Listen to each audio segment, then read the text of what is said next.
Cache memory के बारे में, ठीक है। कैश मेमोरी क्या होता है, देखो सबसे पहले समझते हैं कैश मेमोरी, ठीक है। क्या कैश मेमोरी, ठीक है।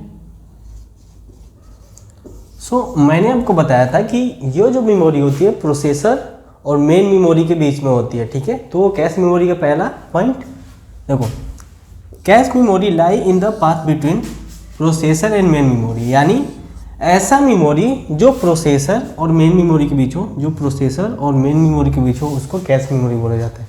यानी ऐसा मेमोरी जो प्रोसेसर और मेन मेमोरी के बीच हो उसको कैश मेमोरी बोला जाता है, ठीक है। इतना समझ में आएगा पहला पॉइंट फर्स्ट, यानी ऐसी मेमोरी जो कहाँ पे हो, जो प्रोसेसर और मेन मेमोरी के बीच हो उसको कैश मेमोरी बोला जाता है, पहला पॉइंट, ठीक है। दूसरा point, cache memory is faster than main memory, यानी दूसरा पॉइंट, जो कैश मेमोरी होता है किससे फास्ट होता है, मेन मेमोरी से फास्ट होता है, ठीक है, दूसरा पॉइंट। तीसरा point, cache memory has access time 100 nanosecond. यहाँ ये जो पॉइंट है मोस्ट इंपॉर्टेंट पॉइंट है, जो कैश मेमोरी का जो टाइम होता है, यानी कहने का मतलब ये है कि इसका एक्सेस टाइम, यानी किसी डाटा को एक्सेस करने में इसका जो टाइम होता है कितना होता है, 100 नैनो सेकेंड, यानी 100 नैनो सेकेंड में एक्सेस कर लेता है। जबकि मेन मेमोरी कितने सेकेंड में, 700 सेकेंड में, ठीक है। ये क्या होता है, टाइम होता है, एक्सेस टाइम, ठीक है, एक्सेस टाइम, ठीक है। तो नैनो सेकेंड का कितना होता है, सॉरी कैश मेमोरी का कितना होता है, 100, जबकि कितना होता है उसका मेन मेमोरी कितना होता है, 700, ठीक है।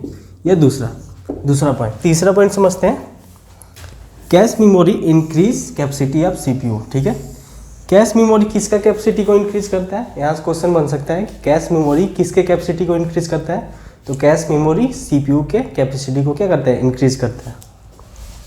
It is part of S RAM, यानी कैश मेमोरी जो होता है एस रैम का पार्ट होता है। एस रैम क्या होता है, स्टैटिक रैंडम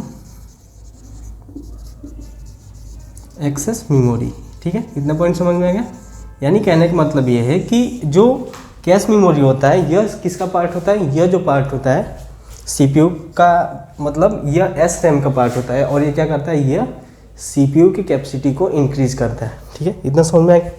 अगला point, time take access programming cache memory is 15 से लेके 25 नैनो सेकेंड, ठीक है। किसी प्रोग्रामिंग को एक्सेस करने के लिए, किसी प्रोग्रामिंग को ओपन करने के लिए, किसी प्रोग्रामिंग पे प्रोसेस करने के लिए जो कैश मेमोरी कितना टाइम लेता है, 15 से 25 नैनो सेकेंड, जबकि मेन मेमोरी कितना लेता है, 25 नैनो सेकेंड से ऊपर लेता है, ठीक है। तो ये चौथा पॉइंट।